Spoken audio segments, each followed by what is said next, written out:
Olá, bem-vindos ao Pode Me Contar, e a gente vai finalizar o mês de março com chave de ouro e com uma convidada espetacular que eu particularmente sou muito fã. Mas antes, quero agradecer os nossos parceiros, Cubo Soluções em TI, Maria do Sertão, Lavô Candeias, Conquista de Fato. E eu sempre esqueço, né, Jordão? Eu sempre faço isso. Então, só tá no começo. Por isso que eu vou ler minha pesca. Jornal Conquista, Digital, FPS Studios, o melhor estúdio de podcast do Brasil. E eu tô aqui com ela. Ela que é jornalista, iniciou sua jornada acadêmica na UESB em 2007, aos 17 anos, ingressando no curso de Comunicação Social, habilitado em jornalismo. Hoje, como jornalista e perita técnica de polícia, ela se destaca como pesquisadora, produzindo conteúdo sobre os casos de violência de gênero, assédio contra as mulheres dentro da estrutura policial e a necessidade da luta feminista por igualdade. Eu tô com ela, Laís Macedo. Meu amor, doces pimentas, bem-vinda ao Pode Me Contar. Tô muito feliz. Fala pra gente. Que honra dessa poder estar aqui com vocês, né, no mês de março, que é um mês tão importante pra gente, quanto feministas, né, pra gente que é de luta, pra gente que acredita que a sociedade pode sim tomar um rumo diferente do que a gente tá habituada a viver, né. Então, eu estou muito feliz por esse convite, estou muito feliz por um ano de existência do seu podcast, que é maravilhoso e que, assim, traz tanto pra gente, né? Traz tanto de tanto, né? Com pessoas tão importantes, com conteúdos sempre tão relevantes. Estou muito feliz de estar aqui nesse primeiro ano comemorando com vocês. E eu também estou super feliz de receber vocês justamente no mês que a gente faz um ano no ar e finalizando os episódios com tantas mulheres fantásticas que nós recebemos ao longo desse ano e principalmente agora nesse mês de março, que de fato é um mês marcante para a gente. Então, assim, eu estou muito, muito, muito, muito feliz de ter você aqui. Bem-vinda, já brindamos nos bastidores, lindamente. E aí, agora eu quero já começar perguntando sobre sua atuação profissional no jornalismo. Quando é que surge? E como é que você falou assim, não, é isso aqui que eu quero, primeiro no jornalismo? Pronto. Eu sempre fui uma pessoa muito comunicativa, muito expansiva, né? Bem extrovertida. E sempre gostei muito de ler e de escrever. Eu sempre fui muito boa em redação. Não sou uma pessoa modesta, viu? Reconheço todos os meus... Adoro. Não, reconheço todas as minhas qualidades. Então, assim, eu sempre fui muito boa em redação. E eu sempre fui muito boa em me comunicar. E eu tinha uma tia que, assim, a geração ainda anterior à minha tinha mais dificuldade, claro, a acesso à educação superior, né? E ela sempre teve sonho de ser jornalista, mas por questão mesmo de social, né, questão econômica, não conseguiu realizar esse sonho. E meio que ficou uma projeção, assim, né? Eu, a Denta mais velha e muito comunicativa. E pensei, velho, tem na UESB, tá perto de casa. Neta, né, criada por vó, dengosa, não queria ir pra longe. Falei, vou tentar. E passei no vestibular muito nova, tava ainda cursando, né, terceiro ano, quando fiz esse vestibular. E foi, assim, uma grata escolha, uma grata providência do universo, porque realmente, apesar de todos os percalços, né, que o jornalismo ainda enfrenta, é uma área que é pouco valorizada, comunicação como um todo, mas assim, eu consigo me satisfazer muito, principalmente na área de assessoria de comunicação. Não sou muito de tele, não sou muito de rádio, mas gosto de ficar mais na parte de projetar, né? Então, assim, sempre tive contato com o meio jornalístico, ainda tenho, apesar de hoje estar atuando também como perita, ainda tenho minha ligação dentro de assessorias, presto meus freelancers. Não tem como, né? Quando a gente entra nesse caminho, não fica rico, não fica famoso, não vai pra Globo, aparecer no jornal com William Bonner, mas a gente se satisfaz com o que é possível. E eu sou muito satisfeita em produzir, sabia? E como é que você se viu, assim, tendo prazer nessas assessorias que são fundamentais, sejam para as instituições, sejam para pessoas físicas, enfim, essa assessoria, esse direcionamento que um profissional traz é fundamental para direcionar essas pessoas. Sim. Como é que você se realiza nisso? É isso. As pessoas pensam muito na assessoria de imprensa quando acontece uma crise, né? Tanto a assessoria de imprensa de uma pessoa quanto de entidade. As pessoas recorrem logo a essa equipe quando tá dando problema. Vou lhe contratar. Né? Você tá precisando, amiga. Vamos lá. E aí, assim, o que eu gosto de fazer é quando a gente consegue entrar num lugar que permite que a gente desenvolva realmente a identidade daquele lugar, consiga atingir as pessoas que estão envolvidas naquele processo. Eu tenho uma experiência muito legal que eu tive na Embasa, uma prestação de serviço, numa assessoria lá. Na época, a gente estava pegando ainda aqueles racionamentos muito fechados que tinham aqui na região. E foi muito legal poder participar daquilo, sabe? De estar rapidamente dando resposta à sociedade. Eu sou muito de estar ligada às coisas do povo, sabe? Sempre fui. E depois, com os sindicatos bancários também, eu tenho uma história lá longuíssima. Vira e mexe, eu tô lá também, prestando alguma assessoria lá. E é sempre, assim, mais voltada para questões sociais, né? Até como sindicato, quando a gente trabalha a imagem de uma instituição que não é uma empresa se vendendo, mas que existe ideais sendo, né, passados, a gente abraça mais com os valores que a gente tem, né? Então, assim, para mim é muito fácil falar para o trabalhador, é muito fácil escrever para a trabalhadora que sofre assédio. É muito fácil dar uma resposta para a população que está sem água há 15 dias, sabe? Buscar dar o melhor, dar a explicação que seja mais acessível. Então, eu gosto de enxergar no que eu faço resultado, sabe? Resultado para as pessoas. E quanto mais pessoas, mais me comovo, mais me movo para realizar o meu trabalho. E como é que chega essa questão de ser perita? Quando é que isso entra no rolê? Quando é que entra? Porque você tá aqui, tá jornalista e tal. E como é que entrou isso no... Ela chegou a tomar Vou ter que tomar um gole aqui, ó, molhar o bico para falar disso. Andressa, a polícia entrou na minha vida muito aleatoriamente. Eu tinha decidido que eu precisava de um cargo, né? Eu tinha decidido que a minha vida se basearia num cargo público, né? Principalmente minha renda. E comecei a estudar para concurso, mas até então eu estava muito focada em jornalismo. Eu queria concurso na área de jornalismo. E aí apareceu esse concurso em 2015. E aí, um amigo meu que era perito, lá, faça o concurso, tem muito a ver com você e tal. Mas eu falei, gente, tem muito a ver comigo. Que não olho para um caixão quando eu passo em frente a uma funerária. Será que realmente tem muito a ver comigo? E ele foi começar a me explicar a parte científica das coisas, né? Porque na minha cabeça até então era realmente o mundo do CSI. A perícia seria apresentada para mim como o mundo do CSI. Falei, velho.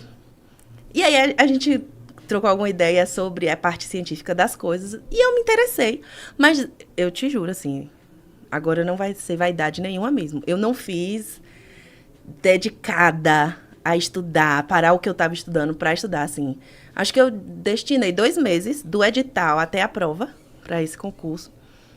E fui me apaixonando pela área nesses 2 meses, porque até então eu não estudava direito penal, eu não estudava essa parte de criminologia. Era muito distante da minha área de estudo.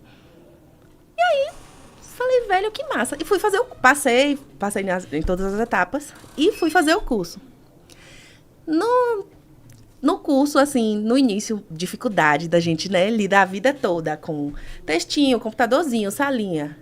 De repente, você tá lá numa cena com uma pessoa morta, né? E assim, o que eu faço aqui? E agora? No início, eu entrei em parafuso. Falei, gente, não, eu não vou dar conta. E eu lembro que a minha turma era muito pequena. Éramos, acho que 20 e poucos peritos técnicos só. Os outros cargos tinham mais servidores. Mas a minha turma era muito pequena, então a gente meio que se abraçava, porque era quase todo mundo do interior, e estava em Salvador fazendo um curso. Então, a gente meio que se abraçava e um dava muita força para o outro. E aí, eu comecei a entender que existia uma coletividade, que existiam pessoas afins ali. Apesar, né, de toda polícia. Tinha gente humana. Perita, né? Perita. Não é só polícia. Você sai. E aí, eu comecei a entender o valor. E aí, foi quando eu comecei a entender o valor do que era aquele trabalho, sabe? E aí volta pra mim, porque eu preciso me satisfazer com o que eu faço, sabe? Não só no jornalismo, com tudo. Eu preciso ter um retorno do que eu faço. E aí eu lembro que eu comecei a entender, assim, gente, tem uma família que precisa dessa resposta, sabe? Esse corpo que a gente vai agora fazer um exame para identificar, para verificar quais foram as causas da morte. Tem uma família que está sofrendo por essa perda, né? E assim, já que eu vou ter... Alguém tem que ter contato com isso, alguém tem que fazer isso. Eu vou tentar ser o mais humana, o mais empática que eu puder, né? Para que essa família seja assistida de alguma forma. E até quando a gente lida com gente viva também, assim, eu trabalhava em outra cidade e era muito mais próximo, inclusive, até do que aqui em Conquista, o contato que a gente tinha com as vítimas, sabe? E, assim, era muito de humanizar. E é ainda a minha visão, é muito de humanizar a polícia, sabe? Porque é uma instituição que é fria, é uma instituição que lida com coisas ruins. Ninguém chega num departamento de polícia técnica, no Instituto Médico Legal, feliz, né, para fazer uma coisa boa. Não, geralmente é um acidente, é uma perda de alguém, é um exame devido a uma violência que sofreu. Então, assim, é um lugar que, por si, a execução do trabalho é muito demandante. É num cenário caótico, literalmente, assim. É muito, né? é trágico, né? Então, assim, eu vou perpetuar essa tragédia ou eu vou tentar fazer diferente no lugar que eu tô, sabe? Dentro das minhas possibilidades, claro, né?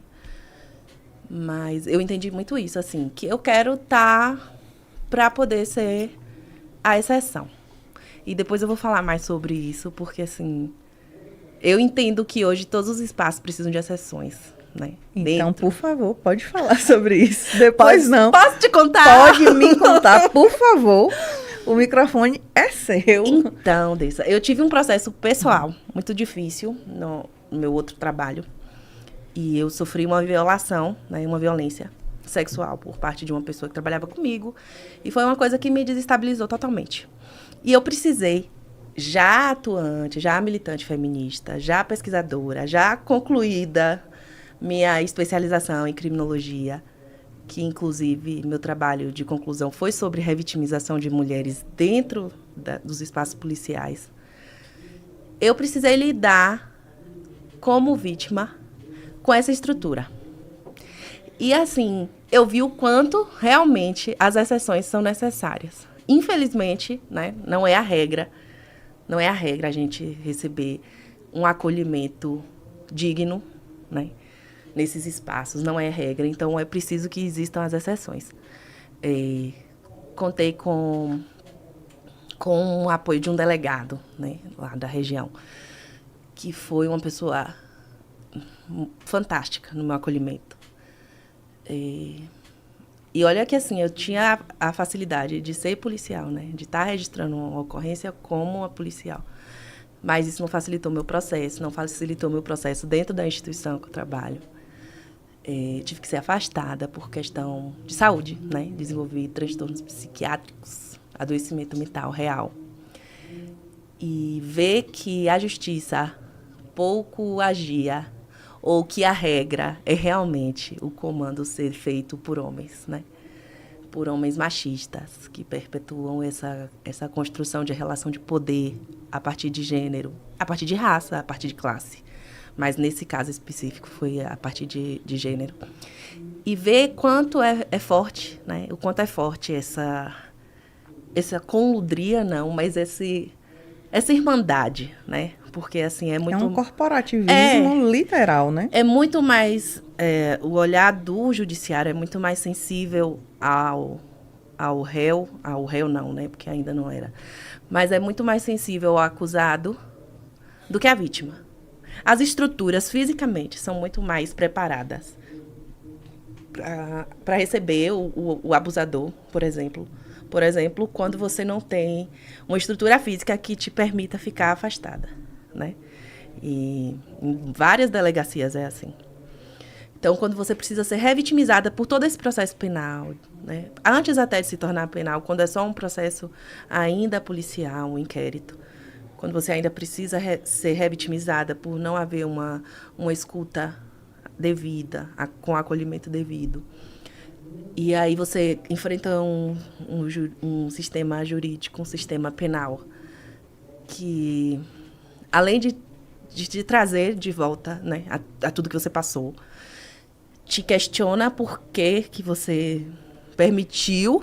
Porque a culpa Né? é da vítima, ainda tem essa culpabilização da vítima, né? Com certeza. Por que você permitiu a violência acontecer? Por que você não reagiu? De que forma você pode ter instigado aquela violência ter se consumado?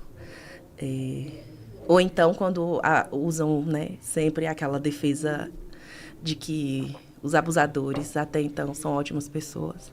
Ele é um bom pai de família, ele é um trabalhador, todo mundo gosta dele. E a regra é exatamente essa, né? A regra é todo abusador ser uma pessoa boa para alguém ou para um grupo. É uma pessoa que é religiosa, ou então é um bom marido, quando a agressão é cometida fora de casa. Ele sempre vai desenvolver bem algum papel social, né? A não ser que seja uma pessoa extremamente maníaca e que não é a regra. Não dá para ser a regra num país em que a cada 8 minutos a gente registra uma violência sexual. Não existe tantos maníacos, tantas pessoas adoecidas no país. É impossível, né? Então, a gente vê que é um comportamento. Crime de violência sexual eu vejo muito como um crime de oportunidade, né? O machismo embute na gente quem é alvo e quem é predador. E isso é internalizado de forma muito sutil, mas desde muito cedo. A gente sabe quem é vítima de violência sexual e a gente sabe quem é que comete. Em regra, o homem está no lugar do agressor e a mulher da vítima, né? E não é o homem estranho que está no beco. A gente pega, assim, a maioria absurda de casos de vítimas que chegam para fazer exame de... Tanto o de conjunção carnal, quanto de violência, né, de lesão. É um número absurdo de pessoas que são violentadas por alguém que é próxima, de convívio, né? Tem alguma relação de intimidade, de confiança. Então, assim, está muito bem definido, né, quem vai ser alvo dessa violência. E está muito bem definido que não é o louco tarado escondido no beco escuro também, que é o meu algoz, ou é de quem eu devo temer. E aí eu tive que lidar, voltando, olha como eu converso, voltando Adoro. às exceções, Conversa. né? E eu tive que lidar com a regra, com o peso da regra, né? Com o peso do machismo, com o peso das decisões patriarcais sendo tomadas com um olhar de homem. Mas eu tive as exceções que foram fantásticas, sabe? A junta médica, as equipes que me atenderam todas muito humanizadas, sabe? Assim, tive uma ou outra questão, porque eu fiquei realmente mais de um ano acompanhada pela junta médica do Estado. E passei por bons profissionais, por profissionais humanos, e passei por profissionais que perpetuam essas relações de poder que a gente sabe que existe, né? Aconteceu na junta médica, aconteceu na polícia, aconteceu no judiciário. Mas ainda tenho encontrado, né? Porque as coisas ainda estão acontecendo. Ainda tenho encontrado exceções. E é por isso que é importante a gente ter as exceções, sabe, Andressa? Hoje, por exemplo, teve um turbilhão de notícias assim que mostram o quanto o nosso sistema é injusto com mulheres, né? Com mulheres e, principalmente, né, a gente fazendo os recortes, né, de raça. A gente sabe o quanto a mulher negra ela é ainda mais penalizada, né? Ela é ultrapassada por ainda opressões ainda mais cruéis, porque o racismo é desumanizador, né? E a gente perpetua também o racismo o tempo todo. A gente desumaniza ainda mais a mulher quando ela é negra. Mas, quando a gente fala de violência contra a mulher, parece que é muito forte, né? Parece que é muito normal, muito natural. E quando a gente começa a falar sobre isso, as coisas vão logo para o campo do vitimismo. É sempre assim, foi sempre assim. Agora todo mundo tem uma história de assédio. Sim, todo mundo tem uma história de assédio. Até porque, quando a gente pensa nos espaços em que ocupamos, todas as vezes em que nós tomamos alguma decisão por nós, vão tentar nos descredibilizar por sermos mulheres. Porque uma mesma decisão tomada por um homem não será questionada. Sim. Não será questionada. um mesmo posicionamento tomado por um homem não será questionado. Justamente por conta dessa estrutura machista, patriarcal, que vai se perpetuando e cabe a gente. Eu não queria ser guerreira.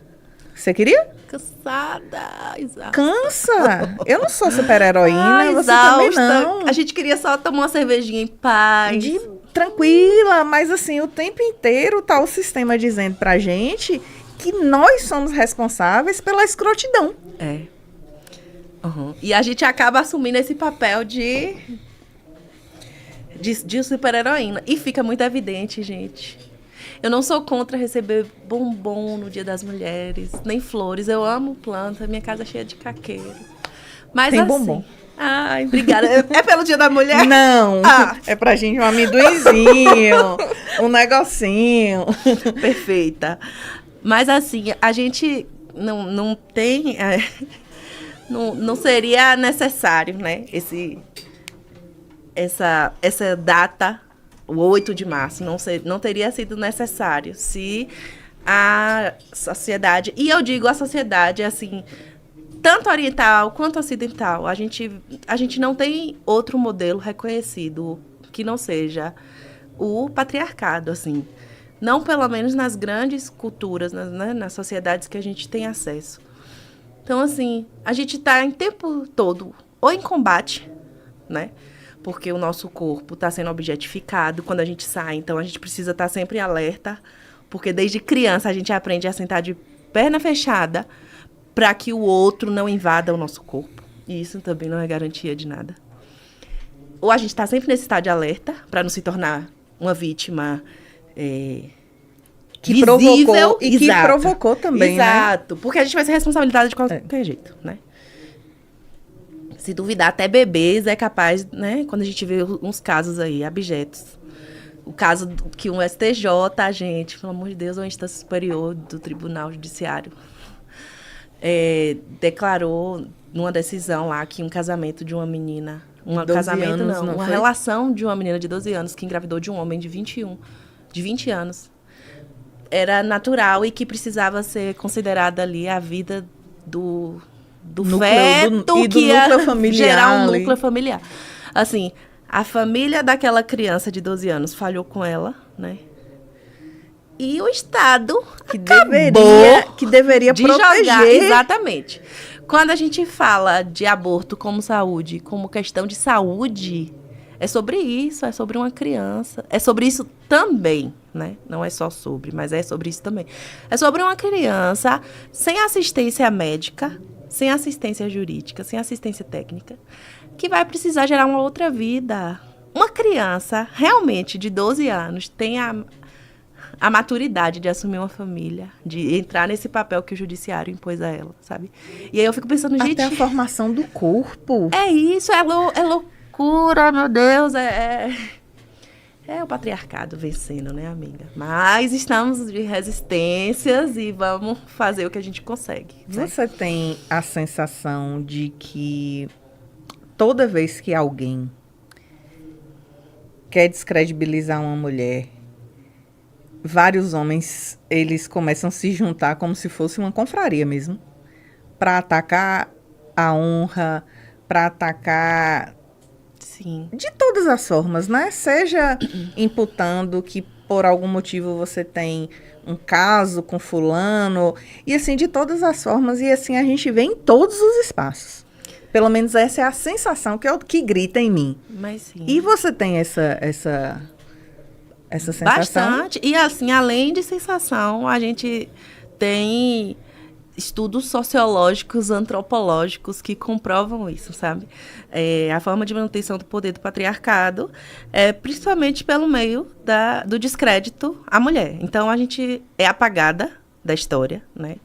As histórias e o ser universal é o homem branco, claro, é o homem branco, e a gente é sempre o outro recanteado, que não tem espaço, e quando a gente... costela, né? É isso, a gente é a costela. A carne de segunda. Amo costela, inclusive, viu, amiga? Também. Não vinde nenhuma costela, mas se fosse para vir, seria saborosíssima, porque é uma carne perfeita.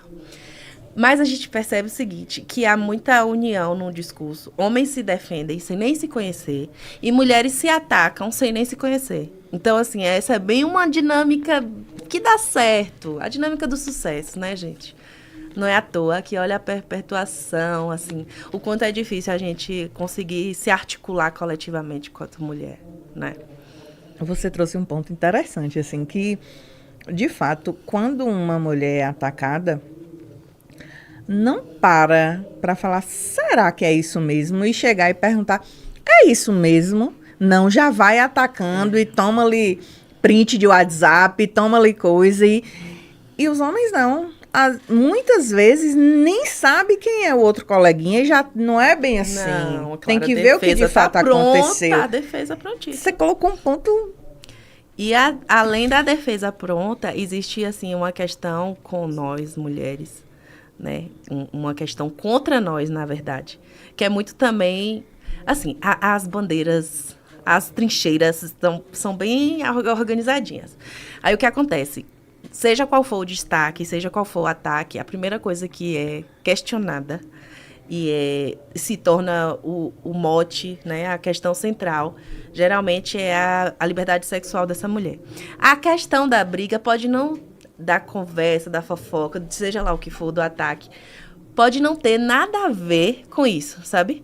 Mas a primeira descredibilização que a sociedade quer dar para a mulher é a partir da experiência e da vivência sexual dela. E aí entram aqueles ataques pejorativos, né, de a mulher, é uma vagabunda, não sei, assim, ok, o que isso vai interferir né, no profissionalismo? E assim, é sempre o primeiro ataque, pode não ter nenhuma história a ver, não pode não ter nada a ver, né? Quando a gente vê casos de estupro, por exemplo, ou feminicídio, sempre se justifica com a reputação dessa mulher, né? A primeira coisa que acontece é, mas ela não traía ele?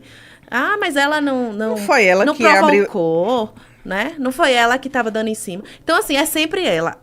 Sempre o marido trai a mulher. Mas a culpa é sempre e aqui não é passando pano, mas assim, antes de se ouvir a história, a culpada vai ser sempre a amante, né? Então, a gente percebe que existe sempre uma desqualificação da gente. E vai sempre para esse campo do controle sexual também, né? O Estado quer controlar a gente sexualmente, quer controlar nossos corpos. E a sociedade também. E buscam desqualificar a gente quando a gente é mais liberta, quando a gente fala mais. Às vezes não é nenhuma liberdade sexual, eu não estou falando nem sobre isso. Às vezes quando a mulher se impõe mais, né? Quando ela assume o que ela faz, quando ela sustenta o que ela acredita. Ela é muito desqualificada por essa afronta, né? Ser afrontosa é extremamente cansativo. E eu sei que você sabe disso, porque você também é uma mulher afrontosa. Inclusive, estou neste momento, colhendo os frutos disso, e eu digo sempre que eu não vejo como positivo as pessoas que têm tentado me atacar, entre aspas, porque eu vejo que há por trás desses ataques toda uma estrutura machista, porque são homens reunidos, contrários a uma decisão que eu tomei. Uma mulher tomando decisões? Como assim ela que decidiu? Como assim ela que decide a hora que ela entra e a hora que ela sai? Então, isso pouco me abalou. E aí eu falo, é aquela coisa, né, que enquanto os cães ladram, a caravana passa. E eu não sou uma mulher que vai se intimidar por machistas escrotos. Não vou. Uhum. Eu vim para quebrar o ciclo. Nós viemos para quebrar esse ciclo. Sim.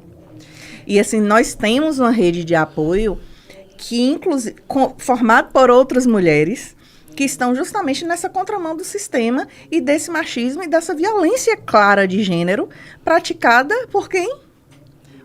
Por quem possui, por pessoas, né, que não querem deixar essa estrutura de poder. Não, peraí, a decisão tinha que ser minha, nunca sua. Não é você que decide que vai entrar ou que vai sair de algum lugar. Sou eu, homem. Sim. Hétero. Hétero, branco. Com algum delírio de poder, de capital, que não é, mas geralmente tem o delírio, né? Ganha 10 mil reais por mês e acha que é rico. Mas aí é outra pauta. É É outro dia. Hoje a gente vai discutir só gênero, enfim. Mas eu percebo muito assim que sem rede de apoio, a gente não se manteria nem de pé, sabe? E é importante que a gente, e aqui a gente, eu tô sendo bem restrita a mim e você, nesse momento, a gente tem a possibilidade de usar a nossa voz, sabe? A gente consegue romper o silenciamento, né? Seja por conhecimento, seja por acesso a espaços, né?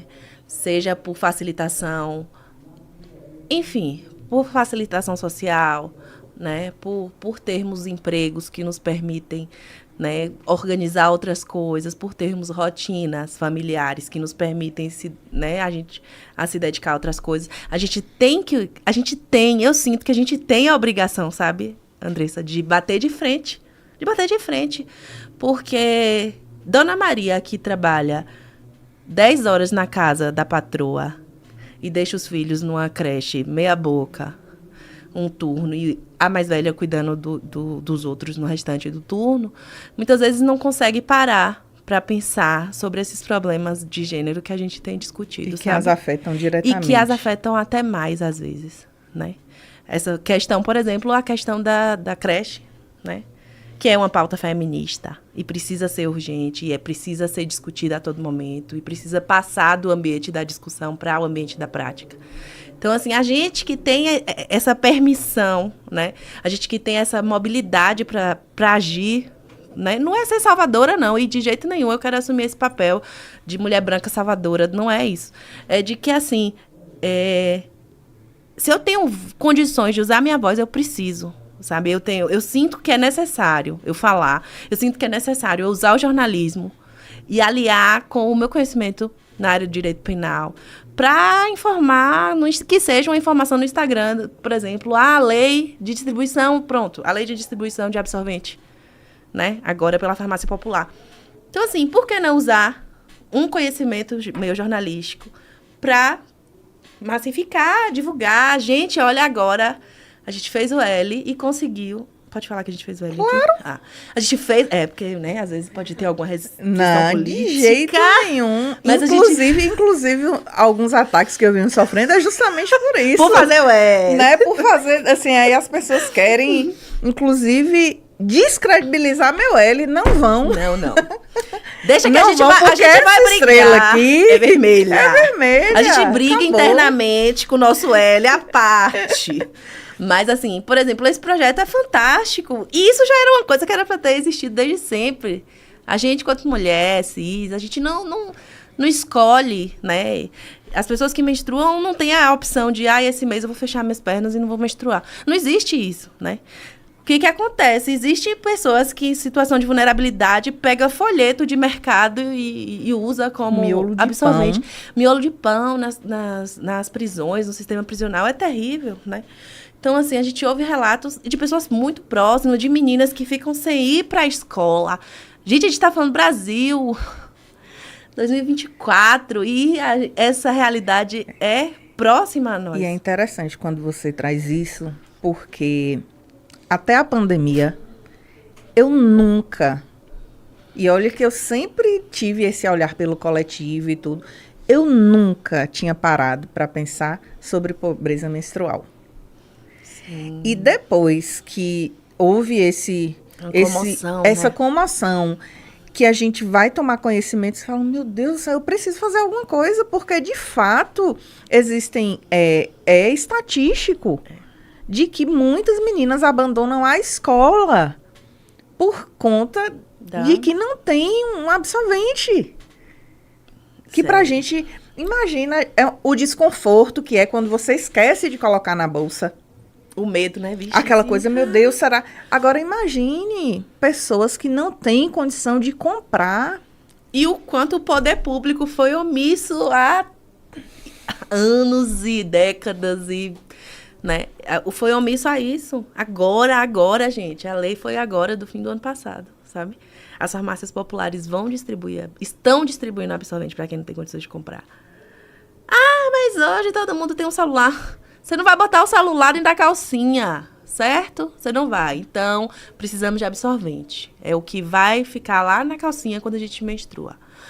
Isso é fantástico, mas a gente ainda precisa rebater, porque existem milhões de entendedores de biologia feminina e de questões sociais, né? Pesquisadores, cientistas de WhatsApp que, né, ficaram chocados na época da lei. Eu lembro que eu tinha que organizar ideias para discutir realmente, gente, a importância dessa lei.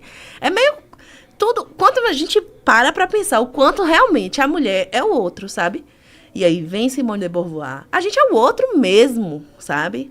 A gente não é o ser pensado. A medicina não pensa na gente, a ciência não pensa na gente, né? Essa semana eu estava lendo pesquisas dizendo que as mulheres negras recebem uma quantidade muito menos que a metade de anestésicos que as mulheres brancas. Então, imagine uma ciência que distingue a capacidade de sustentação pela raça, pela cor da pele, né?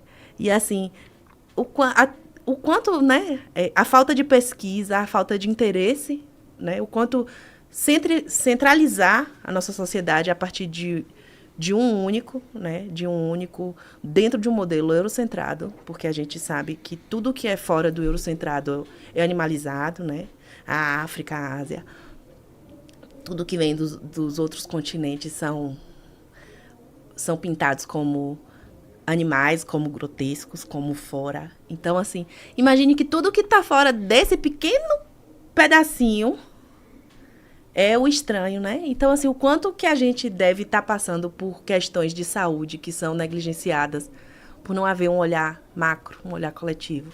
O quanto a segurança pública evidencia que a nossa sociedade quer um trabalho higienista mesmo, social, né? De afastar o preto pobre dos grandes, né? Das elites. Não sei nem se esse termo ainda é adequado, mas, enfim, dos centros, né? O quanto a gente vive nesses delírios que foram construídos, assim. E, inclusive, estou lendo agora mesmo o livro O Pacto da Branquitude. Cida Bento. E que, assim, velho, o nosso coletivo é construído por delírios, sabe? São escondidas as coisas que querem que a gente não enxergue, né? E a gente constrói essa noção de coletivo, de que, que massa, né? O branco salvadorzão e tal. E a gente esquece de pensar no que foi a construção do nosso país, né? Assim, do que foram os processos de luta que construíram a sociedade que a gente é. E que, gente, ainda acontece, né? Assim, essa marginalização da população negra não é uma coisa...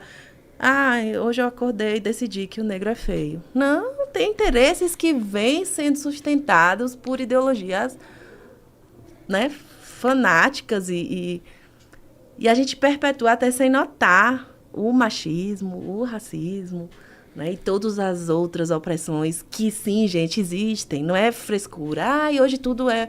Não é de hoje que tudo é, porque hoje a gente consegue dar nome às coisas, então é mais fácil. Pronto, você foi perfeita, cirúrgica aí. A gente hoje consegue dar nome às coisas. E quando você fala de toda essa estrutura em que o nosso país é formado, é forjado e perpetua, quando a gente faz um recorte de gênero, raça, quantas mulheres... Porque o sistema foi feito, inclusive, nos excluindo. Sim. Não construímos o sistema. Não. E nem participamos da manutenção dele ativamente, né? E nem podemos, né? Como se fosse um não lugar. A gestão de uma empresa é um não lugar para a mulher. A gestão de um grande centro é um não lugar para a mulher. O espaço da segurança pública é um não espaço de mulher. E tudo é um não espaço para a gente. E tudo, fisicamente, ideologicamente, corrobora para isso. Né?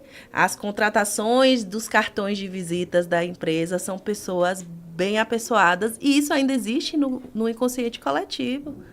Então, geralmente, são mulheres brancas dentro de um padrão de corpo muito difícil de se conseguir. A Rola Oliveira foi criticada Consegue entender isso? Ai, gente, não, bonito é aqueles homens que estavam criticando, com aquela aparência. O calvo. Aquela aparência, né?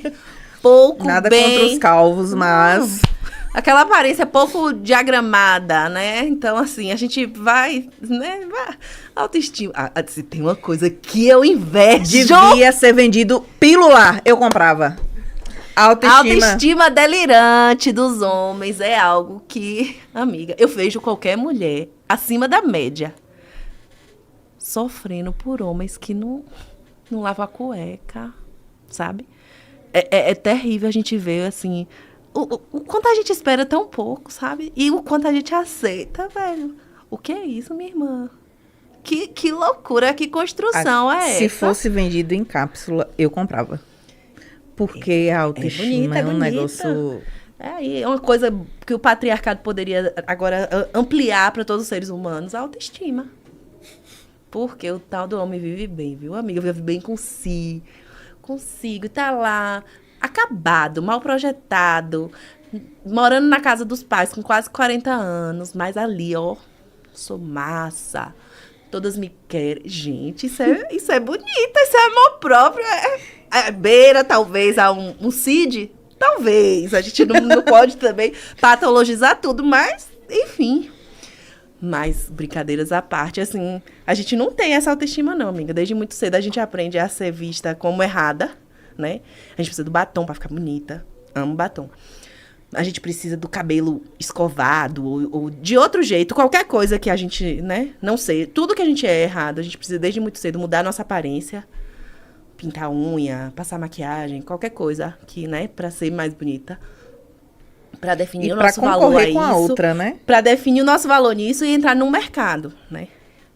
Imagina. Tem isso.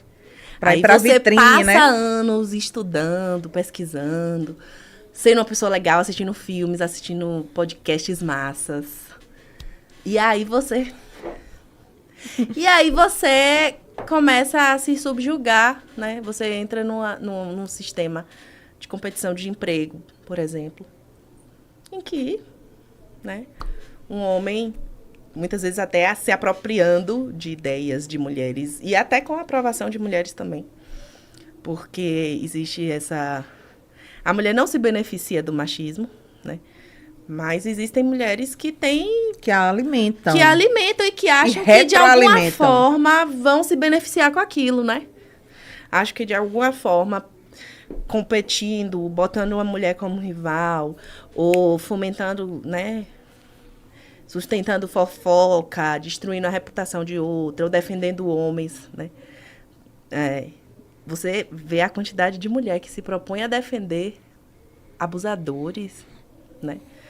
A defender maridos de mulheres que sofrem, que apanham em casa, né? E, assim... Qual é o benefício que aquela senhora, né, tá tendo daquilo? Porque a mesma régua vai voltar para ela. E ela não vai se beneficiar, ela não vai... Diferente dos homens, né, que todos vão ser todos beneficiados com essa mesma dúvida, né? Será que foi mesmo o agressor? Ela vai ser medida com a régua de... Foi culpa dela. A mesma reguinha que ela tava dando na outra, volta para ela, sabe? E aí, às vezes, eu fico perdida. Gente, pelo amor de Deus... Ai, parece até que eu sou uma mulher muito de fé, mas é porque, assim, a gente precisa, às vezes, da força espiritual para entender um pouco a cabeça da humanidade. Quando você traz essa questão da fé, a gente vê o quanto a questão religiosa, isso independe de frequentar... De qual religião? Qual religião. Mas essa coisa da submissão da mulher, né, de pegarem, por exemplo, uma fala de Paulo, onde ele diz, mulheres, sede submissas, e esquecer, ou sublimar propositalmente a parte onde fala, maridos, amai vossas esposas como Cristo amou a igreja, assim deu a vida por elas. Então, quando a gente vai perceber, essa letra que Paulo fala lá na Bíblia, não faz, você só fala da submissão, sendo que o compromisso dele seria até maior. E aí, assim... O quanto isso vai sendo perpetuado e o quanto isso, por mais que existam mulheres, núcleos familiares que não acreditem em nada, repercute, respira e vive Sim. debaixo de um discurso desse. Andressa, a gente vive completamente regida pela religião cristã, apesar de estar no Estado laico. Laico sabe? na Constituição, né? Exato, né? De estar teoricamente no Estado laico. Imagine que, assim, a força, a gente vê... e aí eu vou entrar realmente nessa... É super polêmico o aborto, né? A gente entra num campo de valor moral quando fala do aborto, que é pouco fundamentado por ciência e muito por emoções, por paixões, por ideologias que, sabe, fogem da realidade. Então, assim, a realidade do aborto no Brasil, qual é? Mulheres pobres, periféricas, negras, né? Morrendo por abortos feitos sem acompanhamento médico, porque o aborto, ele vai acontecer, né? Ainda que a lei diga lá que é crime, que não pode ser feito, ele vai acontecer. Então, assim, quem tem dinheiro, paga aquelas clínicas clandestinas de médicos que fazem aborto. E quem não tem, morre, como casos que vêm à tona, por exemplo, daquela mãe de 3 crianças que precisou fazer um aborto, e era casada, e era religiosa. Fez um aborto com um cano de mamão, e infeccionou, e morreu, e sangrou até morrer. Então, assim, esses casos vão ser definidos, o desfecho, a partir da classe social da mulher envolvida, né? E aí a gente não discute com seriedade sobre isso, né? Porque o nosso Estado é muito moralista, né? O cidadão de bem é muito defensor da família, a menos que seja amante dele que esteja grávida. E das famílias deles, né? Exato. Porque muitas vezes não é uma só, né? Pois é, porque se for amante, pode ter certeza, irmã, que ele é a favosíssimo do aborto. E vai procurar a melhor clínica. Ele vai clínica. comprar o Citatec lá nos Estados Unidos e traz escondido, pode ter certeza. Mas, assim, ele não tem culhões, e eu tô sendo até sexista em usar o termo, mas, assim, ele não tem coragem, né? Ele não tem a força de uma mulher para discutir publicamente o que ele pensa, né? De deixar de lado essas paixões loucas, pautadas principalmente por sentimentos religiosos, e entender que o aborto é uma questão de saúde pública, que, apesar de ser individual, né, a decisão do aborto, as consequências da negativa é coletiva, né? Vai onerar o sistema penal, porque vai ter que ter um inquérito. Vai onerar o SUS, né? Vai onerar a saúde, porque essa mulher depois vai precisar de algum apoio.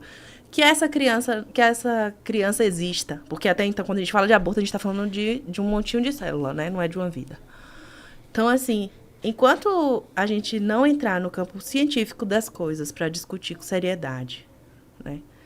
E ficar nessa fantasia de religião, de valor moral, de, sabe, discutindo essas coisas num campo muito mais filosófico que concreto, a gente vai evoluir muito pouco. E eu tenho medo dessas coisas porque é muito rápido a massificação de bobagem. É muito fácil a gente entender bobagem. É muito fácil eu falar assim, a vacina da dengue está deixando as pessoas da cor do Hulk. E falar isso, espalhar, inventar uma palavra, falar, por causa de a vacina da dengue tá deixando as pessoas verdes igual o Hulk, velho, e mandar no WhatsApp e a galera comprar isso. E é muito mais fácil isso do que eu dizer assim, olha, a gente precisa falar sobre aborto até a 12ª semana de uma gestação, porque pessoas estão morrendo sobre isso, de acordo com dados do IBGE, do DIEESE, seja lá de quem for. Então, assim, é muito mais fácil eu aceitar uma mentira que é fácil de comprar e eu não vou precisar me aprofundar, do que eu ir massificar um assunto que é sério, né? De eu massificar um conteúdo que é pesado, que é denso, mas que é verdadeiro. Então, é muito mais fácil besteira eu aceitar e como uma verdade. Tipo, o chip... Pelo amor de Deus, gente, o chip da Covid que... E quando você traz isso sobre o aborto, muito se discute que é crime, é uma vida, e pouco se discute o abandono paterno dessas crianças que são geradas e de tantas outras, inclusive dentro de um núcleo familiar. Eu não estou nem falando da família tradicional brasileira, que é a mulher sozinha que cria os filhos, que essa, pra mim, é a família tradicional brasileira. Sim, e né? não só pra você, pro IBGE. Então, Mais de assim, 50% das famílias brasileiras chefiada por mulheres. Por mulheres. Só. Sozinhas. Então, com a ajuda assim, de outras mulheres. não se questiona, a gente não vê esse desespero dessas pessoas de forma geral, a gente não vê esse desespero. Por que essas famílias estão assim? Cadê o pai da criança? E aí sim, são vidas e crianças. Porque, né, por exemplo, quando a gente discute o aborto, a gente está discutindo ainda, células que nem têm resposta cerebral ainda. Então, não é uma vida concebida. Existe a mágica de quem quer ter filho, que desde o primeiro momento da concepção, mas ali, né, materialmente, quando se torna a vida, né? É no momento? Não, não é. Quando existe o estímulo cerebral, até porque no Brasil, que a eutanásia também não é legal, a morte cerebral é indicativo de morte, né? Então, a ausência de estímulo cerebral define a vida ou a morte. Isso é muito óbvio. Por que quando é em relação ao... E aí o aborto, a gente percebe que não é só sobre o aborto. Não é sobre a preocupação com a vida que vai ser surgida. É sobre o controle do corpo da mulher. E o capitalismo precisa de mão de obra barata no mercado, né? E aí a gente precisa da gente pobre, classe trabalhadora, parir, né? Para sustentar esse sistema. Nada é solto, gente. E aí, Elza Soares vai dizer que é a carne mais barata do mercado. Qual é? Qual vai primeiro para os piores trabalhos? Qual vai primeiro para as clínicas psiquiátricas? Qual vai primeiro para as prisões, né? Então, assim, tudo é muito ligado e é tudo muito bem organizado. Tudo se sustenta. Tudo se sustenta. Dentro do capitalismo, tudo se sustenta, né? Até esses discursos, né, de moralismo, de não pode usar camisinha, e aí vem religiões de novo, métodos contraceptivos e tal. A mulher tem que casar virgem, né, tal. Vem. É um combo. São formas de controle, gente, de produção, de trabalho reprodutivo, né? Que o trabalho reprodutivo não é só... E foi até muito legal, porque agora no mês das mulheres a gente fez um evento lá no sindicato, que eu estava lá esse mês, a respeito do trabalho reprodutivo, da carga mental que o trabalho reprodutivo gera. E eu estava com 2 colegas homens fazendo esse material. E eles estavam meio perdidos com esse nome, com a questão do trabalho reprodutivo. Não tem outro nome, não tem outro nome. Não, o nome é esse, né? O trabalho reprodutivo não passa só pela reprodução em si, né? Pelo parir, pelo gestar, pelo produzir. Passa pelo lugar de manutenção dessa vida, né? Então, eu vou estar como trabalho reprodutivo também quando eu assumo a responsabilidade para aquele bebê crescer, ter saúde, cuidar da criança em casa, cuidar da pessoa que adoece. Isso também é trabalho reprodutivo, né? E é o que gera sobrecarga da gente. Toda mulher que está no âmbito familiar, ela é sobrecarregada de alguma forma, né? E aí as pessoas usam jargões de que é amor, tal, mas não. Vamos lá, Silvia Friderich, eu só estou hoje rebuscando as pesadas. É exploração, é trabalho. Total. E é não remunerado. Não é, e quando sai do âmbito para ser remunerado, é muito mal remunerado, né? E isso porque a gente tem um grau de instrução muito maior. Porque a gente também... São dados de que mulheres com muito mais instrução no mesmo cargo recebem menos. A gente agora tem uma lei de equiparação salarial para pessoas que estão no mesmo cargo. Mulher, que é uma questão de gênero. Sim. E aí eu queria perguntar não, a gente conversar sobre essa questão, porque hoje a gente tem nome para o que a gente sofre, que é violência de gênero. Sim. Em todos os espaços. Eu queria que você me desse... se eu te pedisse 50 situações, eu tenho certeza que você teria 3 vezes mais. Mas eu queria que você me desse 3 situações que você sofreu violência de gênero, só porque você é mulher. Pronto. Eu vou falar no meu trabalho. Eu vou falar na minha vida pessoal, afetiva. E eu vou falar na minha vida familiar.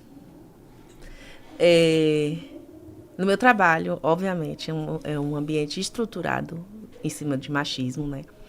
A gente tem a concepção da polícia, né, como uma estrutura machista mesmo, que ainda é, apesar de hoje, aqui na Bahia, a gente ter uma delegada geral, mulher, e uma diretora geral do Departamento de Polícia Técnica, mulher, a gente ainda é controlado por regimentos que são machistas e por subcoordenadorias que são machistas. Então, assim, o fato de eu ser uma mulher, e eu nem vou ao macro, né? Mas o fato de eu ser uma mulher que dirige viatura, por exemplo. Eu já cansei de chegar em ocorrência e ser indagada mesmo. Você dirige viatura? Foi você que fez essa manobra? Foi você que fez essa conversão aqui no meio da pista? Então, assim, é surpreendente. E isso é machismo, gente. Não é elogio. Né? Porque o esperado não é que uma mulher ocupe aquele lugar. Então, quando você vê uma mulher, e eu sou a mulher que pego na massa mesmo, sabe? Assim, puxo o que tem que puxar, uso minha força física. Eu sou uma mulher forte, sou uma mulher grande. Então, uso minha força física quando tenho que usar. E isso, assim, causa... Ai, meu Deus, você puxou uma mulher. Corda, você dirigiu. Então, assim, isso não é um elogio, né? Se chocar é porque... vocês acham, né? Quem se choca acha que eu estou num lugar que eu não deveria estar, né? Que eu estou fazendo algo que não me pertence. Isso é machismo. Na minha vida afetiva, eu passei por uma situação, e toda esclarecida do jeito que eu sou hoje, de viver uma relação tóxica, mega abusiva, em que a pessoa que eu me relacionava quis me afastar das minhas amizades. E eu, dentro do contexto que eu estava na relação, eu não conseguia enxergar que isso era uma forma do machismo me cercear companhias, né? Que o controle sobre o meu lazer, o controle sobre as minhas relações teria que passar sobre a aprovação dessa pessoa que eu me relacionava. Então, assim, dentro da relação, eu não conseguia enxergar isso. Eu precisei terminar né? Terapia. É tão bom poder fazer, apesar de todo o sofrimento que causa. É bom, mas é ruim. É bom, mas é ruim. É ruim, mas é bom. E aí eu percebi, né, esse lugar de que, nossa, velho, olha que eu não tô vacinada. Eu que estudo gênero, sofrendo dentro de uma relação tóxica, machismo. Assim, nenhuma de nós está blindada dentro de um sistema patriarcal. E ter consciência das coisas não blinda, não evita, não torna a gente melhor, nem mais... super-heroína. Nem imunes, né? Nem imunes, isso. A palavra era bem essa que eu queria. E dentro das minhas perspectivas familiares, né? Eu sou uma pessoa muito bocuda. Em qualquer lugar que eu vou, assim. Eu não tenho um problema da minha voz ser ouvida, sabe? E nem de sustentar o que eu quero. E às vezes isso choca a minha família. Assim, pessoas que me criaram, que me viram crescer, que sabem que eu sou desse jeito e que às vezes falam, velho... Para de falar essas coisas. Você é uma mulher. Isso. Para de falar essas coisas, velho. Você é uma mulher. Aí que eu falo mesmo, porque eu sou uma mulher. Eu preciso falar. A gente vem do silenciamento. Minhas ancestrais vieram de silenciamento, sabe? Foram silenciadas a vida inteira. Exato. A vida inteira. Exato. Né? Então, assim... Só 3. Vou deixar só essas 3. Mas, realmente, a gente tem... Né? Todas somos atravessadas por... E nós somos atravessadas por essa violência. E toda vez que alguém, homens, né, ou quem corrobora com e retroalimenta esse machismo, quer tentar desestruturar, eles vão na violência de gênero e ainda chamam de mimimi, né? Isso. Tá tentando levantar pauta. Eu sou uma pessoa de formação política, de militância, eu não sei te dizer de quando. Eu não sei te dizer. Né? Com a Andresa, assim, ó. E interessante foi que há umas 2 semanas eu recebi uma foto, 2 semanas, 15 dias, eu recebi uma foto, que essa foto deve ser de 2003. Eu com a camisa, assim. Então isso me atravessa. Baderneira! Isso me atravessa de muito tempo. E aí, existem espaços que querem me reduzir a coisas que eu não sou. E isso acontece porque eu sou mulher. E porque você é uma mulher grande, né? Literalmente. Sim, Literalmente. e ideologicamente. E aí, né? quando vai pra você, é a mesma coisa. Sim. Querem lhe reduzir Ao padrão, a amiga. assim, não pode. Não, ao delicado, ao contido. não é assim que funciona. A gente tem voz para poder, inclusive, ecoar quem foi silenciada. Sim. E quando você fala um pouquinho lá atrás, assim, que é nossa responsabilidade, é nossa responsabilidade. Sim. Porque a gente mesmo tendo boca para falar, tendo espaço para falar, tendo canais para poder fazer com a nossa voz, ainda assim nós somos silenciadas. Uhum. Agora, imagina as outras mulheres que nem esse espaço têm. Conseguem alcançar. Que nem conseguem, porque eu nem vou dizer assim, porque elas não têm coragem. Não é uma questão de coragem. De jeito nenhum. Não é uma De questão jeito de nenhum. coragem.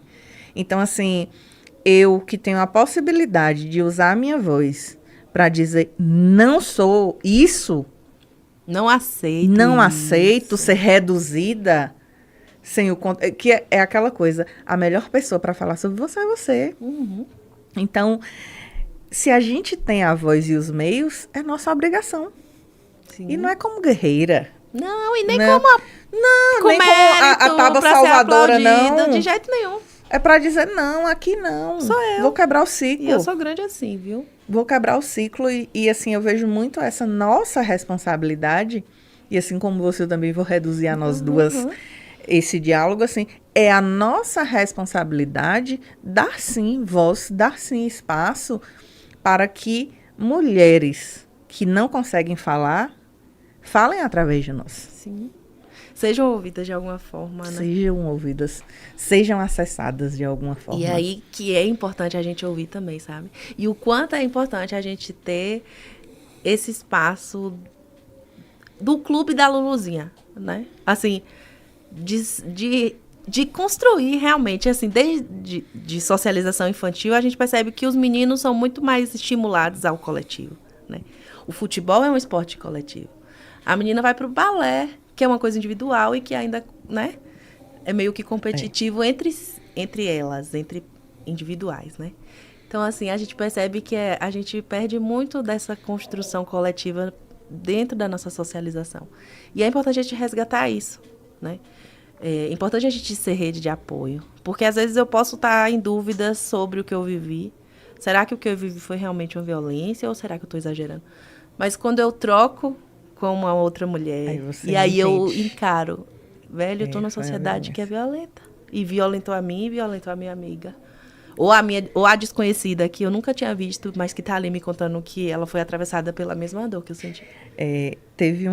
A gente gravou esse mês, inclusive, um episódio com Keu Souza e linda. com Ana Luísa Salgado. E eu vou repetir o que eu falei para elas, assim, de que toda vez que eu estive numa situação de fragilidade, numa situação onde eu estava ali sendo de alguma forma atacada, como é uma coisa atual também, está acontecendo comigo, eu sempre tive mulheres me sustentando. Sim.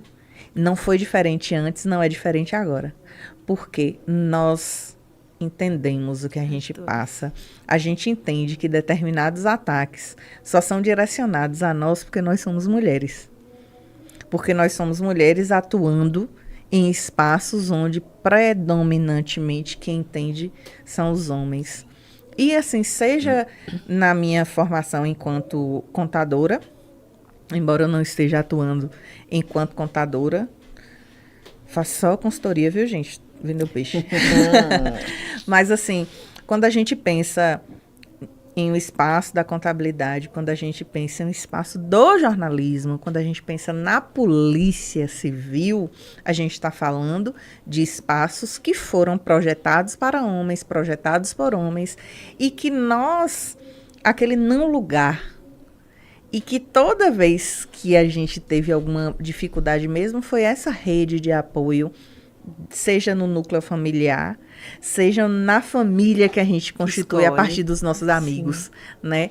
Então, assim, quando eu me vejo sustentada e amparada por mulheres, eu falo, ninguém me derruba. É muito louco Gente, é muito forte. É muito forte a ligação que existe entre mulheres desconhecidas, sabe?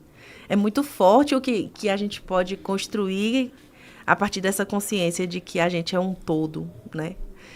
E é bonito, assim... a gente não...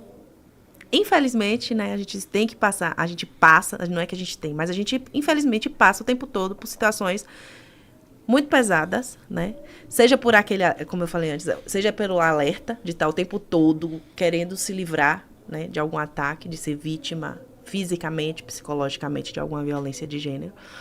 Seja por já estar combatendo ou rebatendo algo que foi sofrido. E quando a gente constrói esse coletivo, né? Quando a gente se sente acolhida, e é um acolhimento que não é clubismo, mas assim, ele é genuíno quando vem de mulher para mulher, sabe? Quando vem de mulher que entende, talvez até em proporções diferentes, mas entende exatamente do que você está falando, né? E entende que esses espaços que são construídos tanto ideologicamente quanto fisicamente, né? Eu trabalho num lugar que só tem alojamento masculino, de novo. E não tem um espaço físico para mim ali, né? E a minha presença ali não é garantia, a minha presença ali individual não é garantia de que as coisas vão mudar, né? Então eu preciso muito ter a consciência do coletivo, de que eu ocupar um lugar, eu sozinha ocupar um lugar, não vai mudar uma estrutura inteira, né? Mas quando eu ajo coletivamente, quando eu consigo puxar iguais, né? Quando eu consigo puxar outras para o lugar que eu tô mudando realidades, né?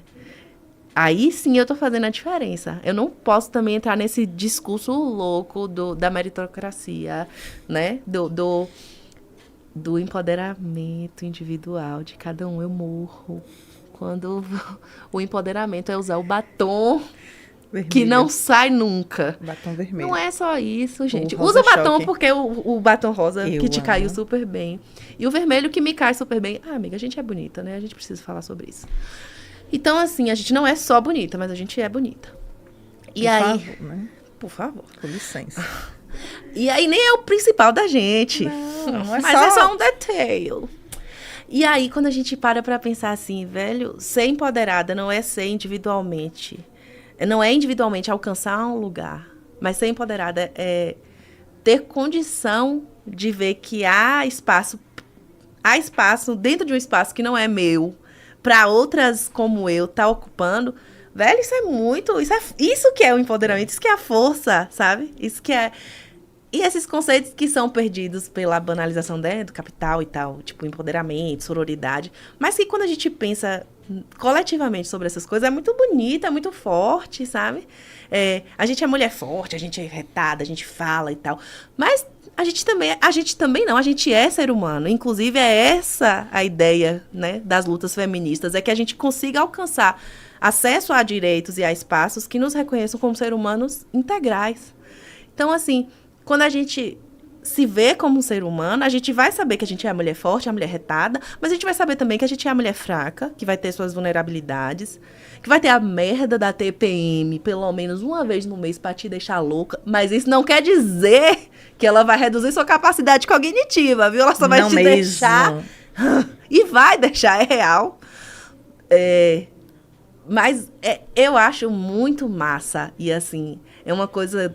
que eu precisei de muito além de livros para entender com o feminismo, sabe? Eu precisei de muita vivência, de muita troca, de muito espaço como esse, que tá assim, nós duas, para todo mundo, trocando agora, sabe? Para entender que o quanto é forte um coletivo, né? O quanto são importantes lutas que mudam, que querem mudar estruturas, que querem mudar discursos, né? Talvez a gente nem veja o efeito das coisas. Mas né? Vai ter nossa contribuição. Mas tem um pedacinho ali, por alguém, né? Por a gente, né? Eu ficaria aqui com você até o mês que vem. A gente secar um engradado até... Facilmente. Porque essa conversa me atravessa diretamente. Eu acho que hoje é muito simbólico por várias coisas. Assim, é simbólico pelo meu momento pessoal, é simbólico por ser o mês da mulher, é simbólico por esse podcast, Lindo. que foi idealizado por uma mulher, embora eu tenha um parceiro maravilhoso aqui, que eu preciso exaltar, que é meu produtor maravilhoso, assim, que é fantástico. Então, assim, é muito simbólico em muitos aspectos. Então, assim, eu estou especialmente emocionada hoje. Que lindo. Vixe, não posso chorar. Eu juro que eu não Chorou. vou. O olho tá amarelo, viu, galera? Eu tô de frente. Encheu d'água, encheu d'água. Então, assim, esse episódio me atravessa e eu sei que ele é um marco muito grande. E não é só porque ele é véspera de quando a gente faz um ano no ar. É para além. E aí eu quero deixar, antes de ir para o nosso quadro, um recado para as mulheres. Ninguém limita você. Ninguém, nenhum homem, nenhuma sociedade machista, patriarcal, vai limitar os nossos espaços e vai limitar a gente sair e entrar de onde a gente quiser e a hora que a gente quiser. E aí, dito isso, para tentar aqui recuperar, Põe pra fora, põe pra fora. eu quero fazer com você o quadro Pode Me Contar. Você não vai escapar dele. Você não vai escapar dele. E aí, nesse momento, Pode Me Contar, eu falo uma palavra e aí você responde ou com a palavra, ou com a música, ou com a frase, ou com o caso, do jeito que você quiser, ou então simplesmente pula, porque não veio nada na sua cabeça. Tá. E aí eu vou começar. O momento Pode Me Contar lhe perguntando uma inspiração.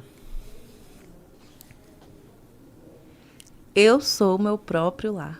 Ave Maria. Sou. Que lindo. Uma saudade. Ah, minha avó. Minha avó, a mulher da minha vida. A mulher com todas as letras da palavra maiúscula. Um filme. Meu Deus do céu. Eu vou falar o filme que eu assisti esses dias e mexeu muito com a minha cabeça, que se chama A Pior Pessoa do Mundo. E quem puder assistir, se eu não me engano, tá na HBO. Mas é um filme sobre autoconhecimento, sobre crescer, né? E é importantíssimo a gente passar por esse lugar. Trilha sonora da minha vida. Meu Deus, amiga, minha playlist vai do louvor de Aline Barros à calcinha preta, Baby Doll. É muito minha playlist. Pois é. Este. Mas fale uma, assim, que, sei lá. Lua de Cristal, Xuxa. Meu Deus, Lua de Cristal, Adoro. Xuxa. Adoro. Um livro. Eu vou falar um livro de infância, assim, que eu li, que se chama Meu Pé de Laranja Lima. E eu não sei por que esse livro tem uma história social muito triste. Traz um recorte, né, muito triste de miséria, de pobreza, mas traz uma esperancinha, assim, no amor, né? Nas construções de amor que a gente traça na vida. Uma frase.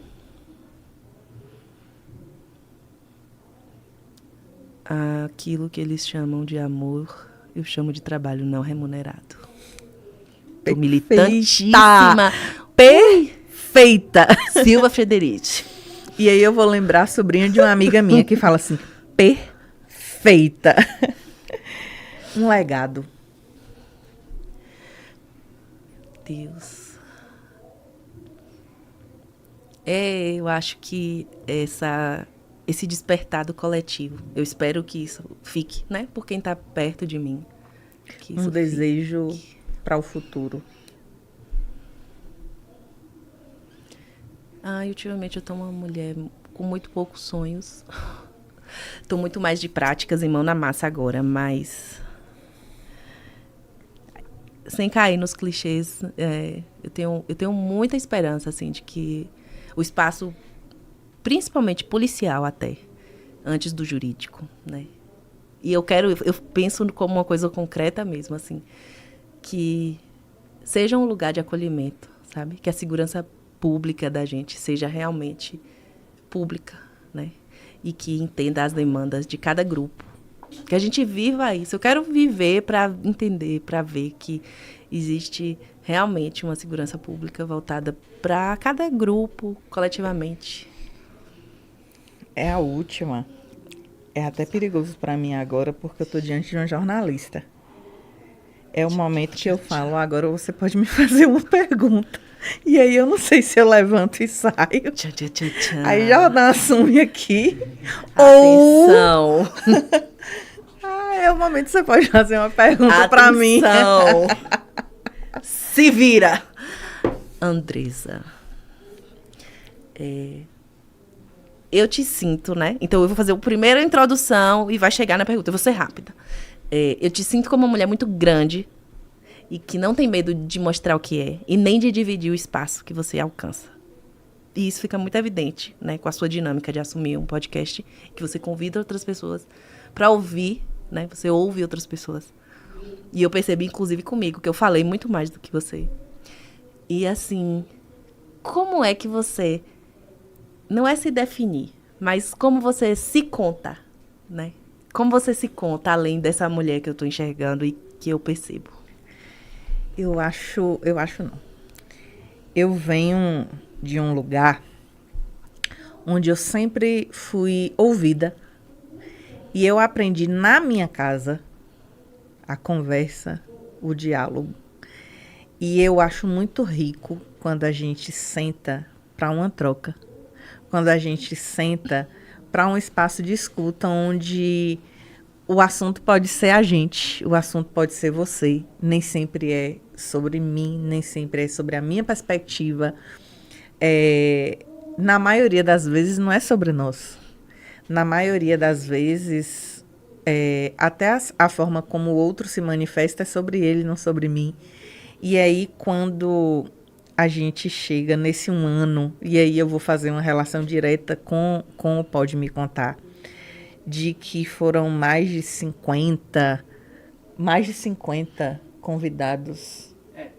Assim, porque teve episódio com muita gente. Com mais de um. Quando a gente pensa assim, mais de 60 histórias, por exemplo, que a gente pôde compartilhar, que a gente pôde fazer ecoar a voz, que a gente pôde levar para pessoas que, por mais que a gente seja numa cidade onde parece que todo mundo conhece todo mundo, tem algumas histórias que as pessoas não conhecem ou nunca pararam para, poxa, Laís, tem uma história bacana. E aí eu me vejo muito nesse lugar de escutar, porque eu tenho uma pessoa que eu tenho anseio por ser escutada, não para que seja chamada a atenção, não, é para que a gente possa fazer essa troca de conhecimento, de apoio, de ser suporte, não escada. Mas a gente pode ser suporte, uma para outra, um para o outro. E eu digo sempre, o sol que nasce para todos brilha individualmente para a gente. Então, quando eu penso que um espaço de um podcast como esse, ele é um espaço não só para o meu, mas é um espaço, inclusive, já fazendo uma propaganda do estúdio, pode ser para qualquer mulher e qualquer homem que venha para cá, que queira este lugar, não é concorrente. A gente pode se ajudar. Inclusive, exercendo a mesma função, a gente pode trocar uma figurinha. Inclusive, dividindo a mesma dor, a gente pode ser suporte. Então, eu acho que essa definição desse recorte de Andresa agora, porque eu sou muitas e eu sou a construção de tantas que vieram até aqui, que me faz ter esse olhar pelo coletivo, pela construção coletiva, de que não é disputa. A gente pode construir coletivamente. Meu Deus. Ai. Como eu me sinto bem de estar nessa cadeira agora. Ai, meu Deus. Obrigada. Então, gente, a gente vai acabar o episódio. E eu queria que você deixasse um recado, uma impressão do podcast e um recado para quem está nos assistindo. Me sigam no Instagram. Maravilha. Eu não sou... Ei, me sigam no Instagram. Vocês na câmera 1, 2... Não sou blogueira, não ganho nada, mas amo trocar. Amo trocar. Então, assim, passo o que eu sei, recebo muito feedback, converso muito. Todo mundo que me manda mensagem. Quando eu não sei dar resposta, busco, né? Faço linhas, faço pontes. Quando eu não posso ajudar diretamente, apresento pessoas, apresento caminhos. Então, @doce de pimentas. Eu não preciso falar, né? Meu cabelo tá escuro aqui, porque Eu lavei ontem, então não tá na cor natural. Mas, assim, eu sou ruiva, né? Tem esse quê. E me sigam lá. E é isso. Eu tô feliz de estar nessa cadeira. Eu tô extremamente honrada de ter sido a pessoa que você escolheu conversar hoje, né? Nesse 1 ano de programa, de muitos que virão. Eu tenho certeza.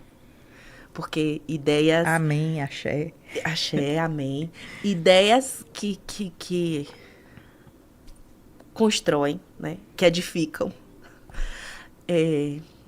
Se sustentam, sabe? Se sustentam no coletivo. Que bom que você encontrou um parceiro. Olha como não há rivalidade mesmo, né? Você encontrou um parceiro, um homem, para ser seu produtor. Super legal. Que deixa eu beber no programa. Mas assim, imagine, sabe, Deisa? Então, assim, que esse sonho que tá materializado, né? Que já não é mais só um sonho, é uma construção. Continue impactando e construindo, né? E expandindo. Porque a gente é ser que tá, o tempo todo crescendo. E eu tô honradíssima de estar hoje nessa cadeira aqui. E aí eu quero mais uma vez agradecer você por ter topado, assim, de primeira, assim, não teve nem, vamos ver. Conta assim, como foi, por favor. No meio da manifestação. Foi no meio da mulher. manifestação. Eu falei, porque assim, eu já queria lhe abordar, só que eu falei, velho, como é que eu vou encontrar ela pessoalmente? E aí, quis o universo que a gente se encontrasse na manifestação, naquela correria e sol e tudo.